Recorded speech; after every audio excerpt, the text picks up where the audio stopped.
உயரமான மலையின் அடிவாரத்தில் உள்ள அமைதியான கிராமத்தில் மாயா என்ற இளம் பெண் வசித்து வந்தாள். அவளுடைய கருணை மற்றும் படைப்பாற்றலுக்காக அவள் போற்றப்பட்டாலும் மாயா ஒரு ரகசிய சுமையை சுமந்தாள். அவள் கிராமத்திற்கு மேலே இருக்கும் மலையின் ஆழமான பயம். அவள் அடிக்கடி அதை பார்த்து கொண்டிருப்பதைக் கண்டாள். அதன் கம்பீரத்தில் ஈர்க்கப்பட்டு அதில் ஏறும் எண்ணத்தில் முடங்கிப் போனாள்.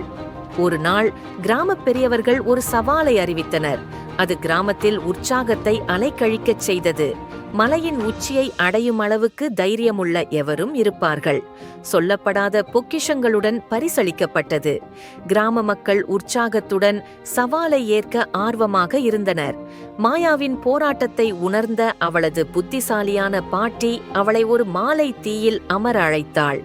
நான் இளமையாக இருந்தபோது நீங்கள் என்னை நினைவூட்டுகிறீர்கள், அவள் பாட்டி தொடங்கினாள். அவளுடைய குரலில் அரவணைப்பு மற்றும் புரிதல் நிறைந்தது. நீங்கள் பார்க்கும் விதத்தை மாற்றக்கூடிய ஒரு கதையை நான் உங்களுக்கு சொல்கிறேன். கதை அர்ஜுன் என்ற தாழ்மையான பயணியை பற்றியது. அர்ஜுன் ஒரு பெரிய சுவரின் முன் நின்றான். அந்த சுவரின் பின்னால் அவர் எப்போதும் விரும்பிய செல்வங்களும் கனவுகளும் இருப்பதாக கூறப்படுகிறது. ஆனால் சுவர் சாத்தியமில்லாத உயரத்தில் இருந்தது.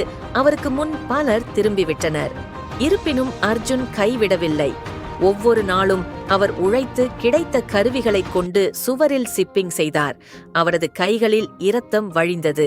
நாட்கள் மாதங்களாகவும் மாதங்கள் வருடங்களாகவும் மாறியது. அர்ஜுன் சோர்வாக இருந்தார். மேலும் அவரது முயற்சிகள் மதிப்புக்குரியதா என்று அடிக்கடி கேள்வி எழுப்பினர். பலர் அவரை கேலி செய்தார்கள். சிலர் அவரை பரிதாபப்படுத்தினர்.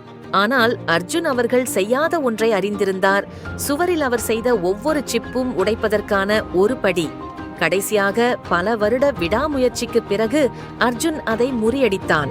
அவனது நெகிழ்ச்சி, தன் மீதான நம்பிக்கை மற்றும் அவனது திறன் எந்த தடையாக இருந்தாலும் சமாளிப்பது. மாயா கேட்டதும் பாட்டி மெதுவாக அவள் கையை வைத்தாள். மாயா, நீ அஞ்சும் அந்த மலை வெறும் பாறை குவியல் அல்ல. இது உங்களுக்குள் நீங்கள் கட்டிய சுவர். புதையலுக்காக அல்ல, இன்னும் நீங்கள் பார்க்காத உங்களுக்குள் இருக்கும் வலிமையை கண்டறிவதற்காக அதில் ஏறுங்கள். பாட்டியின் வார்த்தைகள் மாயாவின் இதயத்தில் எதிரொலித்தது. முதல் முறையாக அவள் ஒரு தைரியத்தை உணர்ந்தாள்.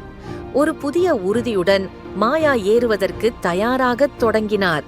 அவள் தன் உடலையும் மனதையும் பயிற்றுவித்தாள். இந்த சவால் சிகரத்தை விட அதிகம் என்பதை அறிந்தாள். ஏறும் நாளில் மாயாவின் இதயம் பதட்டத்தால் துடித்தது. பாதை செங்குத்தானதாகவும் துரோகமாகவும் இருந்தது. ஒவ்வொரு திருப்பத்திலும் அவளை சோதித்தது.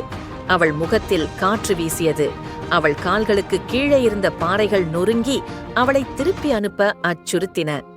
ஒவ்வொரு அடியிலும் சந்தேகம் ஊடுருவியது.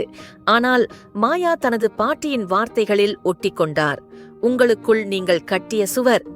ஏறுவது கடினமாக வளர்ந்தபோது ஒவ்வொரு போராட்டமும் தோல்வியின் அறிகுறி அல்ல, ஆனால் அவரது வலிமையை நினைவூட்டுகிறது என்பதை மாயா உணர்ந்தார்.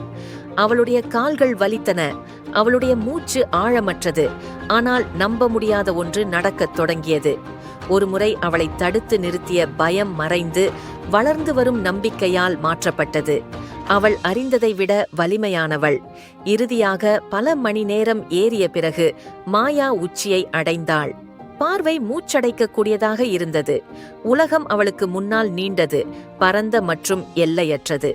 ஆனால் அவள் கண்களில் கண்ணீரை வரவழைத்தது பொக்கிஷத்தின் பார்வையோ வாக்குறுதியோ அல்ல. மலையின் உச்சியில் இல்லை, அது முழுவதும் எனக்குள் இருந்தது. பஞ்ச் முடிவு. அப்போதுதான் ஒரு எண்ணம் அவளை தாக்கியது. மேலே வானத்தைப் போல தெளிவாக இருந்தது.